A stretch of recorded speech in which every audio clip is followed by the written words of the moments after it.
అయ్యో మరి గణపతుల వారిని ఏం చేసిండు? ఏ తప్పు చేసిండు? గట్లా అరెస్ట్ చేస్తారు పోలీసు వాళ్ళు. అసలు ఇది ఎక్కడ అంటే కర్ణాటక బెంగళూరు టౌన్ హాల్ కాడ జరిగింది. నిన్న గణేశుని నిమజ్జనం చేసేందుకు తయారైన బెంగళూరు మహానగర గణేష్ ఉత్సవ సమితి వాళ్ళు మొన్న 3 రోజుల కిందట మాండ్యాల గణేష్ నిమజ్జన ర్యాలీ మీద జరిగిన రాళ్ల దాడి మీద పోలీసు వాళ్ళు వెంటనే చర్యలు తీసుకోవాలి, రాళ్ళు ఇసిరిన వాళ్ళను దొరకబట్టి అరెస్ట్ చేయాలని డిమాండ్ చేసుకుంటా ధర్నాకు దిగబోయారు రోడ్డు మీద. పర్మిషన్ లేని ధర్నా ఎట్లా చేస్తారు మీరు అని అటు ఇటు 40 మందిని అరెస్ట్ చేసి బస్సు ఎక్కించి అడికెళ్ళి పంపిరు. ఇట్లా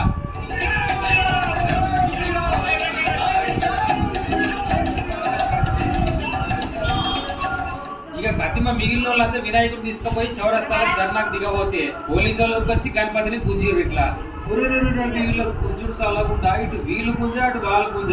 ఆయనతో 2 పొత్తుల రోడ్డు మీద ఇస్తారు ఆయట్లా దేవుణ్ణి.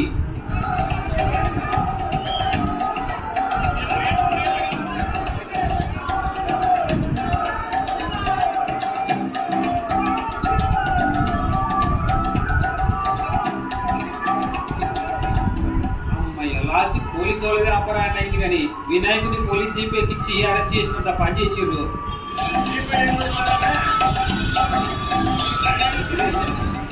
పాపం వీళ్ళ గుంజులాట కొట్లాట చూసి ఆ గణపయ్య మాట్లాడుతుంటే మాత్రం ఒరే మీ భక్తి తగలయ్యా, కానీ ఇలా నడి రోడ్డు మీద వదిలేయకంటారా, ముందు నా నిమజ్జన కార్యం పూర్తి కానివ్వంటారా, ఇంకోసారి మీ ఏరియాకి వస్తే ఒట్టు అని బతిలాడుతుండే కావచ్చు.